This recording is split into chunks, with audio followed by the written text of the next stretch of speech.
लोग 365 days current affairs में आप सभी का स्वागत है। देखिए, एक बहुत बड़ा डिस्प्यूट है चाइना और इंडिया के बीच में। तो डिस्प्यूट हमेशा चलते ही रहते हैं। आज के इस वीडियो में हम एक इंपॉर्टेंट चीज़ के बारे में डिस्कस करेंगे, कोको आइलैंड या कोको द्वीप, जो भारत ने एक बड़ी गलती फिर मानी जा रही है। देखिए, अभी तक ये क्या था, ये म्यांमार के पास था। पहले इसका नाम बर्मा था, तो ये बर्मा के पास था, पर म्यांमार ने अब इसको लीज पर दे दिया है, या कह सकते हैं चाइना के कंट्रोल में आ गया है। तो अगर कोको आइलैंड चाइना के कंट्रोल में आता है तो थोड़ी दिक्कतें हमारे लिए बढ़ जाएंगी, क्योंकि अंडमान निकोबार से सटा हुआ आइलैंड है। और अगर यहाँ पर मिलिट्री या नेवी बेस बन जाता है चाइना का, तो हमारे लिए बे ऑफ बंगाल में भी एक डिस्प्यूट वाली सिचुएशन आ जाएगी। हमें अपने आप को कहाँ कहाँ किस किस फ्रंट में इस एक कंट्री से सिक्योर करना पड़ेगा, बहुत बड़ी चीज़ होती है। देखिए, चाइना एक इतनी मेजर स्ट्रॉन्ग कंट्री 30 साल में कैसे बन गई, इसको तो समझना पड़ेगा। और दूसरी चीज़, अपने क्षेत्र के प्रोटेक्शन को छोड़कर वो हर क्षेत्र पे जा रही है।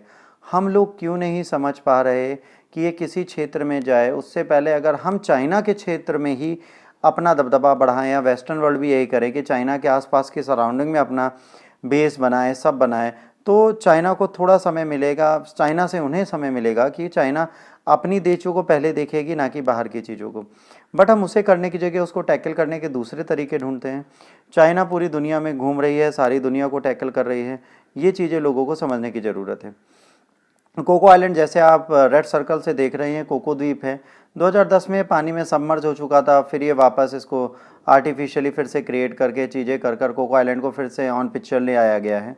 और कोको आइलैंड आज कुछ ना कुछ क्लाइमेट चेंज के चक्कर में, आज नहीं तो कल फिर डूबेगा। स्टेबल आइलैंड नहीं माना जाता, पर कोको आइलैंड स्ट्रेटेजिकली लोकेशन में अच्छा है। और पंडित जवाहरलाल नेहरू जी की गलती थी कि इन्होंने इसको दे दिया, और ये बहुत बड़ी मिस्टेक मानी जाती है, इसे देना नहीं चाहिए था इनको।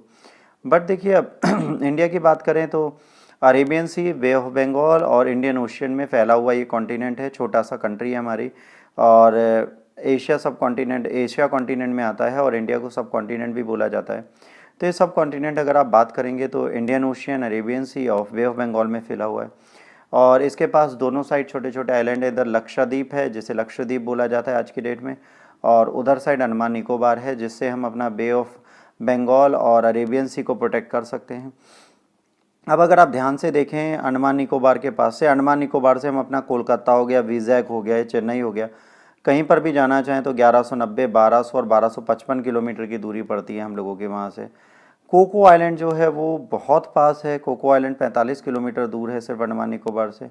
इंडोनेशिया 163 और फुकेत 550। तो अब बात ही आती है, हर चीज़ तो इससे दूर है। तो अगर कोको आइलैंड को चाइना कैप्चर करता है और यहाँ पे आर्मी रखता है, तो कुछ दिक्कतें और बढ़ जाएंगी। इस चीज़ को समझने की ज़रूरत है। तो कोको आइलैंड को हम प्रोटेक्ट नहीं कर पाई, एक बहुत बड़ी चीज़ है। अभी रिसेंटली हमने देखा है कि कोको आइलैंड में इन लोगों ने अपने टेट्रापॉड्स बना रखे हैं, मिक्सिंग प्लांट डाल रखे हैं, ब्लॉक्स बन रहे हैं, और रेटाइनिंग वॉल बन रही है। तो ये सारी चीज़ें जो ये लोग कर रहे हैं, ये सारी चीज़ें हमारे सामने हैं, हमको दिख रही हैं। तो कहीं ना कहीं वो नेवल बेस बनाने का प्लान बना रहे थे। अब अगर आप बात करें, अंडमान निकोबार बहुत इंपॉर्टेंट प्लेस है, इंडिया के लिए बहुत ज़्यादा स्ट्रेटेजिकली लोकेटेड है, और इसके लिए बहुत ज़रूरी है, क्योंकि अगर आपको इंडियन ओशियन में और बे ऑफ बंगाल में अपनी मोनोपोली रखनी है तो आपको अंडमान निकोबार को प्रोटेक्ट रखना पड़ेगा। कोको आइलैंड के थ्रू इंडिया के अंडमान निकोबार भी फ्यूचर में क्लेम करने की कोशिश चाइना कर सकता है। चाइना के ये एक्सपेंशन की आइडियोलॉजीज़ बहुत ख़तरनाक है, इससे लोगों को बचना और समझना पड़ेगा। धीरे धीरे लोगों को समझ में आ रहा है, बट बहुत प्रॉब्लम हो रही है। ट्राई सर्विस कमांड भी हमने बना रखा है, सब कुछ ऐसा नहीं हम कोशिश नहीं कर रहे, हम भी वहाँ कोशिश कर रहे हैं। बट ये है कि अभी हमें और स्ट्रॉन्ग बनना पड़ेगा, उसके बिना काम नहीं चलेगा। तो हमें कोशिश करनी है कि हम चीज़ों को कैसे और सेटल कर सकते हैं। अपनी आर्मी हमने वहाँ रखी है, हम वहाँ पे नेवल बेस सही कर रहे हैं, है ना, अपनी आर्मी की स्ट्रेटेजिक लोकेशन अच्छी कर रहे हैं, स्ट्रॉन्ग कर रहे हैं। बट कोको आइलैंड गया, ये गलती है। देखिए, स्ट्रिंग ऑफ पल्स का एक ऑप्शन है जो इंडिया और चाइना को जोड़ता है। आप देखिए, चाइना इंडियन ओशन में किस तरीके से आ रहा है, कितनी जगह आपको रेड कलर की लाइन दिख रही है जो चाइना है, और India Indian Ocean, Arabian Sea, Bay of Bengal में होते हुए, अपने आइलैंड्स में होते हुए भी भाई इसके पास तो अपना खुद का अंडमान निकोबार है, तो इसको कोई टेंशन ही नहीं होगी। अंडमान निकोबार इधर है, लक्षद्वीप इधर है, तो उन दोनों के फेस तो इसके पास है ही, इंडियन ओशन में इसकी मोनोपोली बनी रह सकती है। बट अब बात ये आ रही है कि ये क्या करे, किस तरह से इनको सेटल करे और कैसे लोगों को कंट्रोल करे। तो इंडिया भी अपने आप को बढ़ा रहा है, जैसे सीशल्स में जा चुका है, इसके बाद ईरान के चाबार पोर्ट को पाकिस्तान के ग्वादर पोर्ट के अगेंस्ट डेवलप कर रहे हैं, जो चाइना के पास है।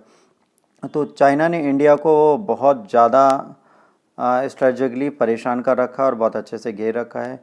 इस चीज़ को समझने की ज़रूरत है, किस तरह हम इन चीज़ों को काट सकते हैं, कर्टेल कर सकते हैं, अपनी चीज़ें टैकल कर सकते हैं। ये चीज़ें समझने में नो डाउट टाइम लगेगा, बट ये है कि अगर इसे हम राइट डायरेक्शन में नहीं ले जा पाएंगे तो दिक्कत होगी।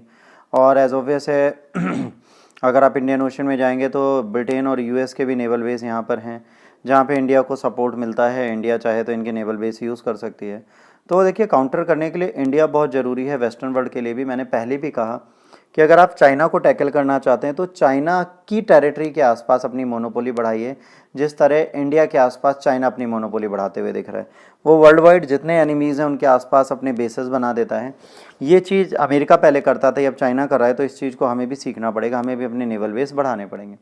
क्या सच में चाइना ऐसा कर रहा है कि कोको आइलैंड में उसके पोस्ट हैं? हाँ, जाहिर सी बात है, चाइनीज़ बेस की इमेज आ चुकी है। एक हम देख चुके हैं जो वेकअप कॉल थी इंडिया के लिए, इंडिया भी उसके अगेंस्ट खड़ा हुआ और अपनी चीज़ों को स्ट्रॉन्ग करने की कोशिश की।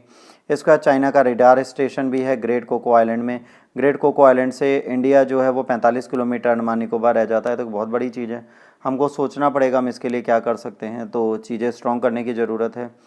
इसके बाद अंडमान निकोबार जो है उसकी स्ट्रेटेजिक लोकेशन, उसके बारे में बताया गया। नॉर्थ, लिटिल, साउथ अंडमान की बात की जाती है। लास्ट पॉइंट जो है इंदिरा पॉइंट, वो भी यहीं पर है।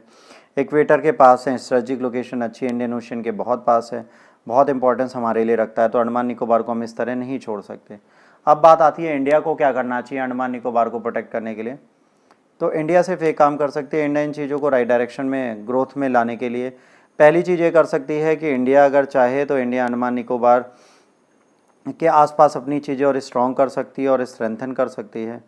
उससे उसको नो डाउट कुछ फ़ायदा मिलेगा।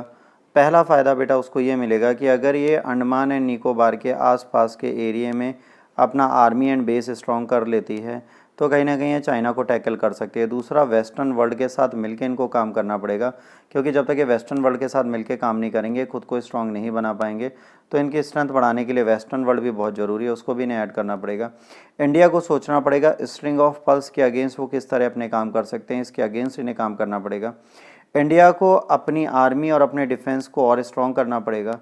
इनको वेस्टर्न वर्ल्ड की तरफ इंक्लाइन होने के साथ रशिया के साथ भी रिलेशन अच्छे करने हैं, ताकि इंडो पैसिफिक रीजन और साउथ चाइना सी रीजन पे भी हम लोगों को ले जा पाएँ और वेस्टर्न वर्ल्ड वहाँ पे भी इंटरफेरेंस करे, ताकि कहीं ना कहीं चाइना का ध्यान इस इंडिया से हटे और हम थोड़ी चीज़ें अपनी कर पाएँ। देखिए, चाइना इंडिया को घेर रहा है क्योंकि उसे पता है एशिया की एक सुपर पावर ये भी बन सकता है, इसको कंट्रोल करना ज़रूरी है।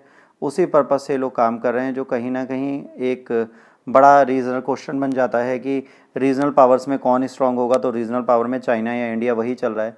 बट आज की डेट में चाइना ने अपने आप को फार सुपीरियर प्रूफ कर दिया है, तो इस चीज़ को करने की ज़रूरत है। वे फार है अभी हम चाइना की इकनॉमी को डील करने के लिए, बट डिफेंस के मामले में हम अपने आप को स्ट्रेंथन कर सकते हैं, अपनी चीज़ें राइट डायरेक्शन में ला सकते हैं। तो देखते हैं फ्यूचर में क्या होगा। आज इस लेक्चर के लिए इतना ही। अगर आपको ये लेक्चर अच्छा लगा प्लीज़ लाइक, शेयर और सब्सक्राइब करिए। अगर नहीं अच्छा लगा प्लीज़ डिसलाइक करिए। पर डिसलाइक करने के बाद आप ज़रूर मेरे इंस्टाग्राम चैनल पे आके मुझे बताएं कि आपने इसे डिसलाइक क्यों किया। आज के लिए इतना ही। God bless you all. जय हिंद, वंदे मातरम।